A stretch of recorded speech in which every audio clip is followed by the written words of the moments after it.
Chapter number 8, and but beginning, concentric circles. मैं भी recently एक बुक पढ़ रहा था, the way of superior man नाम की। उसमें एक पैशन से रिलेटेड बात मुझे काफी सही लगी। बात यह थी कि पैशन एक्चुअली कई बार एक सर्कल जैसा होता है जो कई सारे सर्कल्स के अंदर छुपा होता है। मतलब कॉन्सेंट्रिक सर्कल्स टाइप समझो। जब हम अलग अलग एक्शंस लेके अपने पैशन को फाइंड आउट करने जाते हैं तो मोस्टली हम ऊपर वाले सर्कल में एंटर करते हैं, फिर उसमें थोड़ा टाइम काम करते हैं तो हमें समझ आता है कि नहीं, ये हमारा फाइनल पर्पस और पैशन नहीं है। फिर हम कुछ और काम करते हैं उससे रिलेटेड, जिसके बाद हम सेकंड सर्कल में पहुंच जाते हैं और ऐसे ही धीरे धीरे हम अपने फाइनल पर्पस, अपनी इकिगाई तक पहुंचते हैं।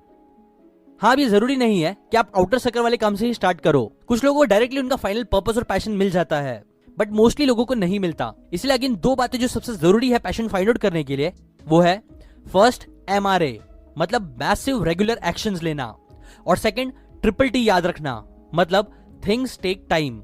ये दो बहुत इंपॉर्टेंट बात हमेशा याद रखो।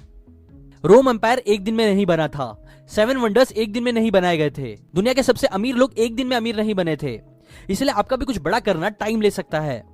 मैंने इन सारे वीडियोस में आपसे कई क्वेश्चंस पूछे हैं, कई बातें बताई है। अगर आप उन सारे क्वेश्चंस के आंसर्स नहीं दे पा रहे हो तो कोई बात नहीं, फ्रस्ट्रेट मत होना। मुझे भी कई क्वेश्चंस के आंसर फर्स्ट टाइम नहीं मिले थे जब मैंने ये बातें सीखी थी तब, और मुझे गुस्सा आ रहा था। बट फिर धीरे धीरे जैसे जैसे टाइम निकलता गया, महीने साल, मुझे मेरे आंसर्स मिलने लगे और फाइनली मुझे भी मेरा पैशन पता चला। और आज भी मुझे बहुत कुछ नया पता चलता रहता है जो मुझे मेरे अल्टीमेट पैशन की तरफ ले जा रहा है। इसलिए फिक्र मत करो, आपको भी आपके आंसर जरूर मिलेंगे और आपका पैशन भी। बस इतना याद रखो कि आपको कंसिस्टेंट रहना है, एक्शंस लेना है और ये बातें याद रखनी है सारी, ताकि धीरे धीरे आपको लाइफ से क्लूज मिलते रहे जो आपको आपके पैशन तक पहुंचा दे।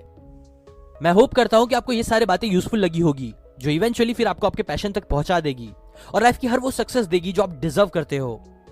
लास्ट फ्रेंडली एडवाइस मैं यही दूंगा कि आप अलग अलग सेल्फ हेल्प बुक्स पढ़ो, जिससे आपकी नॉलेज विजडम हमेशा बढ़ती रहे, जो आपको डेली इंप्रूव करता रहे, बिकॉज वो चीज भी आपको बहुत ज्यादा हेल्प करेगी पैशन फाइंड आउट करने के लिए, जैसा मेरे साथ हुआ था।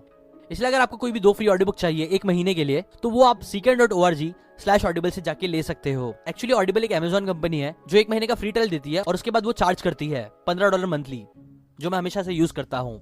मैं पर्सनली पढ़ने से ज्यादा सुनना प्रेफर करता हूँ, इसलिए मैं ऑडियो बुक्स का यूज ज्यादा करता हूँ। सो अगर आपको भी वो करना है तो आप कर सकते हो। और मेरे चैनल पे आप बुक समरीज भी देखते रहो, उससे भी आपको कई न्यू बातें पता चल सकती है। होपफुली अगर इस वीडियो का मैं कुछ अपग्रेड लाऊंगा, कुछ न्यू बात मुझे पता चलेगी बताने लायक, तो वो मैं आपके साथ पक्का शेयर करूंगा। सो कनेक्टेड रहो मुझसे यूट्यूब चैनल और मेरे सोशल मीडिया पेजेस पे। इसलिए मैंने इस चैप्टर का नाम भी रखा है एंड बट बिगनिंग, बिकॉज हाँ, इस चैप्टर का, इस सीरीज का एंड है, बट ये आपके लिए एक न्यू बिगनिंग होगी जो आपको आपकी मंजिल तक पहुंचाएगी। So enjoy it. नाउ इस पूरी सीरीज को खत्म करते हुए एक final bar, thanks for watching.